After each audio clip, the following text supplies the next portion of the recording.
Dozens of demonstrators have returned to the streets of Ferguson, Missouri, one night after two police officers were wounded during a protest.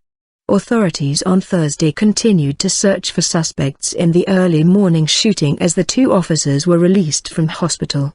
Thursday's protests were peaceful, but similar events have escalated into confrontations with police. Ferguson police have ceded security responsibilities to outside agencies. The fatal shooting of Michael Brown, an unarmed black teenager, last year in Ferguson sparked protests about the police use of lethal force. The shootings occurred during protests after the announcement that Ferguson Police Chief Thomas Jackson would resign.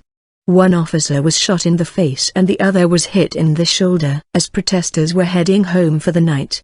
Mr. Jackson quit 1 week after a Justice Department report alleging widespread racial bias in his department and the city's court system.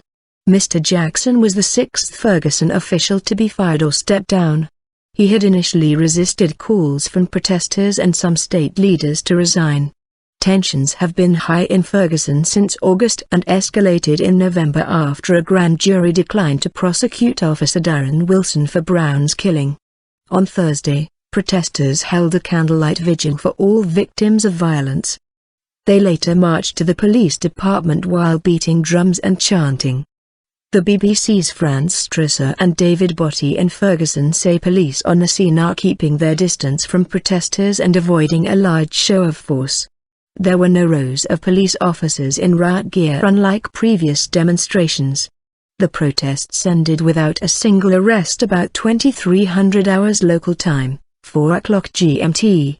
The shootings were the first time in 8 months of protests that officers were struck by gunfire, despite several instances of gunfire at previous demonstrations.